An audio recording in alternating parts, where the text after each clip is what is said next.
وہ ویڈیو میں آپ دیکھیں گے تو ان کے سر سے دوپٹہ بھی ان کا نہیں اترا تھا. انہوں نے صرف تالیاں اس طرح تالیاں بجائی تھیں اور لڑکے نے ڈانس کی تھی. کوئی بڑی بات ایسی نہیں تھی. کیونکہ 4 گواہ رکھ کے ان لوگوں نے قتل کر ہمارے پورے علاقے میں یہ بات ابھی تک پتہ ہے. اور مجھے ریکویسٹ ہے کہ مجھے چیف صاحب سے یعنی چیف جسٹس صاحب سے ہمیں بیان دے دیں. کب سے اس کیس کے پیچھے لگے ہوئے ہیں؟ 3 سال ہو گئے اس کیس کے پیچھے. کیا کبھی آپ کو ڈر لگتا ہے کہ کہیں افضل کو نہ کھو بیٹھیں؟ افضل خان سے یہ سوال اس وقت کیا گیا تھا جب وہ پاکستان کے علاقے کوہستان میں جرگے کے ہاتھوں مارے گئے اپنے 2 بھائیوں اور 5 کم عمر لڑکیوں کے مجرموں کو سزا دلانے کے لیے کوشش کر رہا تھا. میں ہوں شہیر صدیقی اور آپ دیکھ رہے ہیں ڈاک ڈی کوڈ. یہ سال تھا 2012 اور پاکستان کے ایک ایسے قبائلی علاقے کے اندر ایک گھر میں شادی تھی جو چاروں طرف سے پہاڑوں سے گھرا تھا. گھر میں ڈھول بج رہا تھا اور خوشیاں منائی جا رہی تھیں.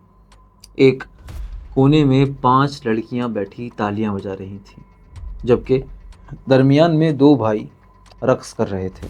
ایک اور نوجوان اپنی جیب سے موبائل نکالتا ہے اور اس پورے ایونٹ کی ویڈیو بنانے لگتا ہے. کسی کو اندازہ ہی نہیں تھا کہ آگے چل کر یہی ویڈیو 7 قیمتی جانیں لے لے گی. وہ رات جشن کی تھی. گھر میں رونق لگی تھی.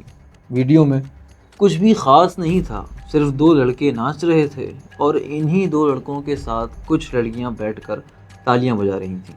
کوئی لڑکی ڈانس نہیں کر رہی تھی اور کچھ بھی الٹا سیدھا نہیں تھا، بلکہ نہایت ہی سادی اور ایک گھریلو محفل تھی.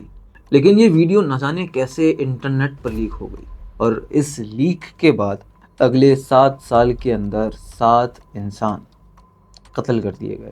ان میں وہ نوجوان بھی شامل تھا جو 6 مقتولین کے مجرموں کو سزا دلوانے کی کوشش کر رہا تھا. یہ ویڈیو کوہستان ویڈیو کے نام سے مشہور ہوئی. کوہستان پاکستان کا ایک دور دراز نہایت ہی پسماندہ علاقہ ہے جہاں تک پہنچنے کے لیے آپ کو گھنٹوں تک پہاڑوں پر سفر کرنا پڑتا ہے. یہاں نہ مناسب سڑکیں ہیں، نہ بجلی، نہ ہی کوئی ہاسپٹل اور نہ ہی تعلیمی ادارے. اس علاقے میں عملی طور پر حکومت کا کوئی بھی قانون کام نہیں کرتا کیونکہ یہاں فیصلے جرگے کی بنیاد پہ ہوتے ہیں. جرگہ ہی عدالت ہے اور جرگے کے سربراہ ہی جج ہوتے ہیں اور پھر سزا اور جزا کا فیصلہ کر دیا جاتا ہے. ذرا ٹھہریے، یاد رکھیں ہم آپ کو ایک ایسے معاشرے کی کہانی سنا رہے ہیں جہاں مردوں اور عورتوں کا ایک دوسرے کے ساتھ ملنا جلنا یا بات کرنا ہی سب سے بڑا جرم ہے. کوہستان اتنا زیادہ کنزرویٹو اور قبائلی علاقہ ہے کہ وہاں اگر کوئی عورت بغیر کسی مرد کی موجودگی کے باہر نکلتی ہے یا کسی اور مرد سے بات کرتی ہے تو یہ سمجھا جاتا ہے کہ اس عورت نے پورے خاندان کی عزت مٹی میں ملا دی. اور پھر معاملہ محض تنقید تک نہیں رہتا بلکہ انجام موت ہوتا ہے. بس ایک ایسے ہی معاشرے میں مئی 2012 کے ایک دن سرتائی گاؤں میں ایک شادی تھی. اس شادی کے اندر ایک کوہستانی خاندان کے 2 لڑکے بن یاسر اور گل نصر موجود تھے. گھر میں چند بچیاں ڈھول کی تاب پر اپنے روایتی شادی بیاہ کے گانے گا رہی تھیں. یہ دونوں بھائی جو بچیوں کے قریبی رشتہ دار ہی تھے خوشی سے رقص کرنے لگے اور بچیوں نے تالیاں بجانا شروع کر دیں. ان بچیوں کے نام تھے بجیگا، سرین جان، بیگم جان، امینہ اور شاہین. کم عمر تھیں اور قبیلے کی ریت رواج کو ابھی تک نہیں سمجھ سکی تھیں. وہ شاید خود کو انسانوں کے معاشرے میں سمجھ رہی تھیں. لیکن افسوس، یہ سب لوگ ایک ساتھ بیٹھ کر گانا گا رہے تھے، ڈانس کر رہے تھے، جشن منا رہے تھے. اس پوری محفل میں کچھ بھی نامناسب نہیں ہو رہا تھا.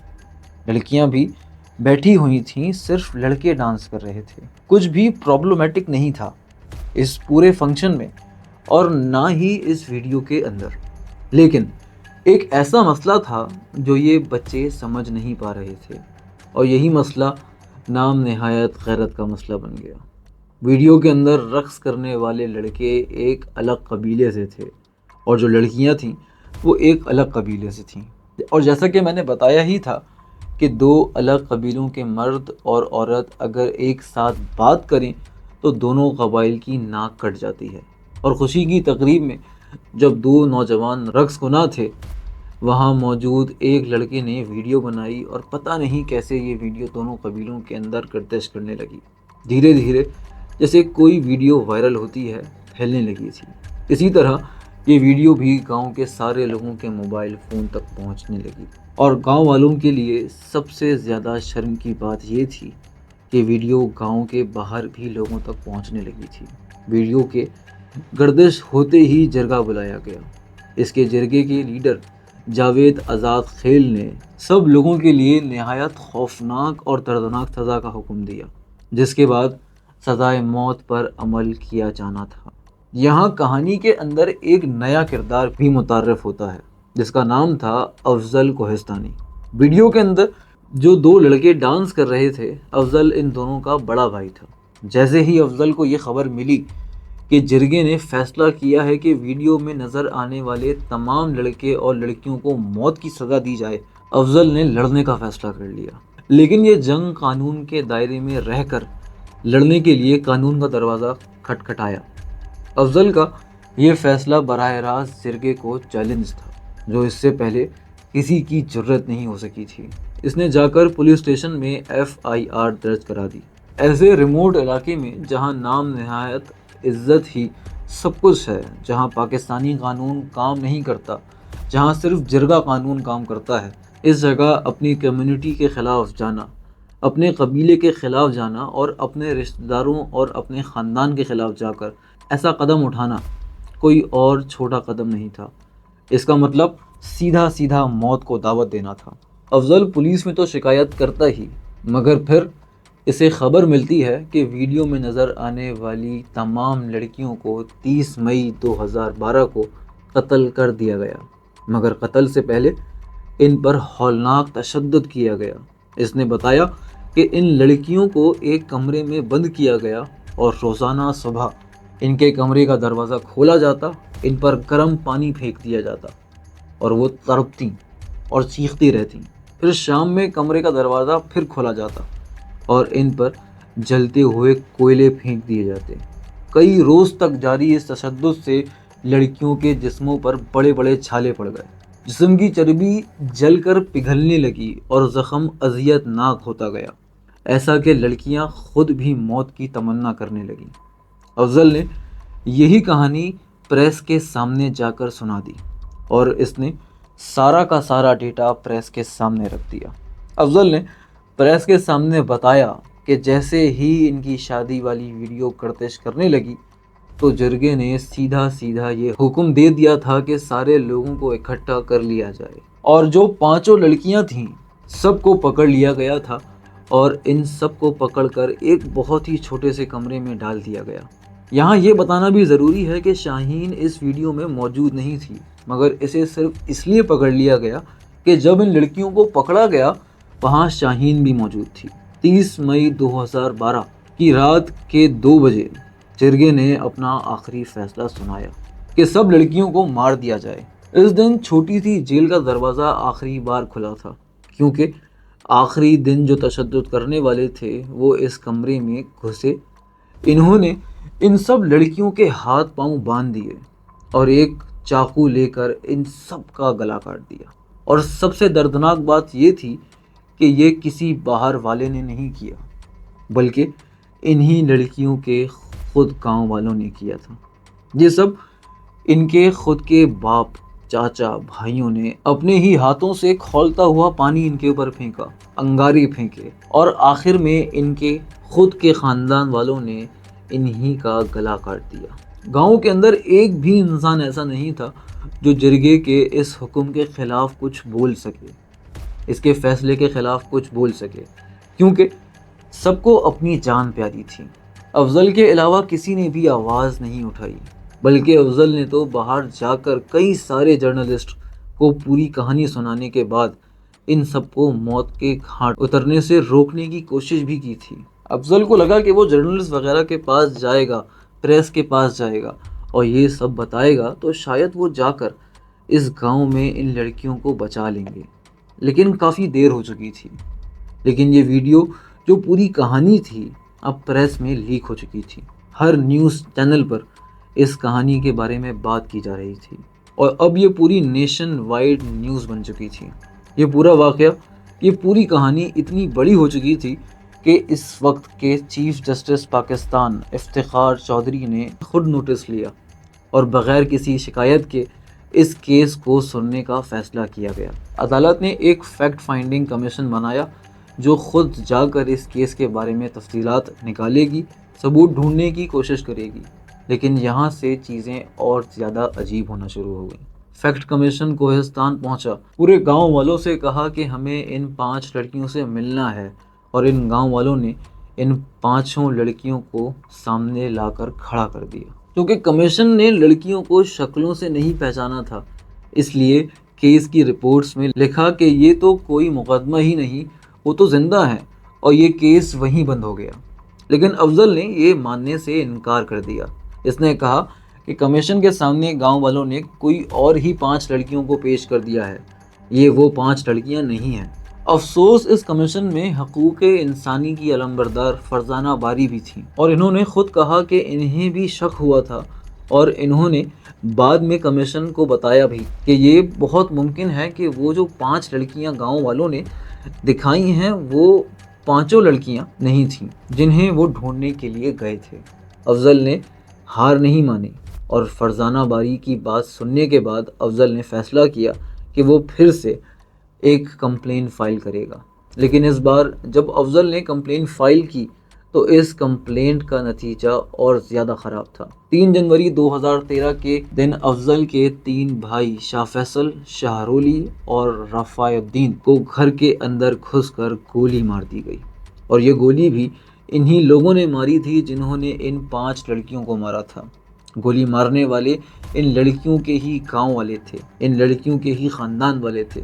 تینوں لڑکوں کو مارنے کا فیصلہ بھی جرگے نے خود لیا تھا، اور مارنے والے جرگے اور جرگے کے خاندان والے ہی تھے۔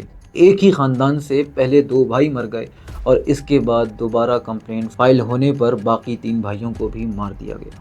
افضل اب بالکل اکیلا تھا، اور ان 5 بھائیوں کی موت کیوں ہوئی؟ کیونکہ ان کا بڑا بھائی انصاف ڈھونڈتا رہا تھا۔ ان تینوں لڑکوں کی موت کے بعد ایک نیا کیس شروع ہوا، اور 4 مشتبہ افراد کو گرفتار کر لیا گیا۔ لیکن افضل ابھی بھی نہیں رکا تھا۔ 2014 میں، یعنی 1 سال بعد، کورٹ نے پولیس کو آرڈر دیا کہ ان 5 لڑکیوں کو لا کر کورٹ کے اندر پیش کیا جائے تاکہ کنفرم ہو سکے کہ وہ لڑکیاں وہی 5 لڑکیاں ہیں یا نہیں۔ لیکن پولیس انہیں کبھی لا ہی نہیں سکی۔ جواز یہ دیا گیا کہ یہ ان لڑکیوں کی عزت کے خلاف ہے کہ اگر ان لڑکیوں کو ان کے گاؤں کے باہر، اس کوہستانی علاقے کے باہر لایا گیا تو وہ قبائلی پابندیوں کے خلاف ہے، اور اگر ایسا کیا گیا تو ان لڑکیوں کی کوئی عزت نہیں رہے گی۔ تاہم عدالت نے حکم دیا کہ ہر صورت ان لڑکیوں کو عدالت میں پیش کیا جائے۔ اس کے بعد کچھ انڈر ایج لڑکیوں کو لایا گیا اور کورٹ میں پیش کیا گیا، صرف یہ ثابت کرنے کے لیے کہ وہ ساری لڑکیاں زندہ ہیں اور کوئی بھی قتل یا تشدد نہیں ہوا۔ لیکن اس بار فرزانہ باری نے میڈیا کے سامنے ڈکلیئر کر دیا کہ یہ وہ لڑکیاں نہیں ہیں جن لڑکیوں پر پورا کیس بنایا ہے، انہیں جان سے مار دیا گیا ہے۔ اب کورٹ کی ہیئرنگز بڑھنے لگیں اور یہ معاملہ اور بڑا ہو گیا، اس لیے پورے کیس کو سپریم کورٹ میں بھیج دیا گیا۔ کافی سال گزرتے گئے، کافی ساری ہیئرنگز ہوتی رہیں، اور افضل اپنا خود کا گھر چھوڑ کر کہیں اور رہ رہا تھا، کیونکہ اسے ڈر لگتا تھا کہ اسے بھی مار دیا جائے گا۔ افضل کے سارے بھائیوں کے مرنے کے بعد بھی افضل ابھی بھی اسی کیس میں لڑ رہا تھا۔ آخر کار اگست 2018 میں اصل واقعے کے 4 سال بعد سپریم کورٹ کے آرڈر پر کوہستانی پولیس نے ایک FIR درج کی۔ ان 5 لڑکیوں کے اور ان دونوں لڑکوں کی آنر کلنگ کی گئی ہے۔ دسمبر 2018 میں انویسٹیگیشن کے نتائج آئے، اور وہ نتائج دیکھ کر سب حیران رہ گئے۔ پولیس نے بتایا کہ 5 میں سے 2 لڑکیاں زندہ ہیں، لیکن 3 کی آنر کلنگ ہو چکی ہے۔ سری جان، بیگم جان اور بجیگا، ان تینوں کو جان سے مار دیا گیا تھا۔ بالآخر مشتبہ افراد نے اعتراف کر لیا۔ انہوں نے یہ بھی بتایا کہ انہوں نے تشدد کیا۔ ان 3 لڑکیوں کو مار کر ان کی لاشیں نالا چور نامی علاقے میں پھینک دی گئی تھیں، اور انہوں نے یہ بھی اعتراف کیا کہ جو تشدد کی تفصیلات افضل نے بتائی تھیں وہ سچ تھیں۔ 7 سال بعد افضل کا سچ ثابت ہو چکا تھا، لیکن یہ کہانی یہاں ختم نہیں ہوتی۔ مارچ 2019 کے دن افضل ایبٹ آباد میں تھا۔ وہ اپنے گواہی دینے عدالت جا رہا تھا، اور اس دوران کچھ نامعلوم مسلح افراد نے افضل پر بھاری اسلحے سے حملہ کر دیا اور اس کا سینہ گولیوں سے چھنی کر دیا۔ افضل موقع پہ ہی ہلاک ہو گیا۔ افضل کی جب موت ہوئی تو یہ افضل اکیلا کمانے والا تھا، صرف اپنی بیوی بچوں کے لیے نہیں بلکہ افضل کے جتنے بھی بھائی تھے جنہیں مار دیا گیا تھا، ان سب کے خاندان کو بھی افضل ہی سنبھال رہا تھا۔ افضل کی موت کے کچھ مہینوں بعد ہی سپٹمبر 2019 میں آخر کار کورٹ نے اپنا فیصلہ سنایا۔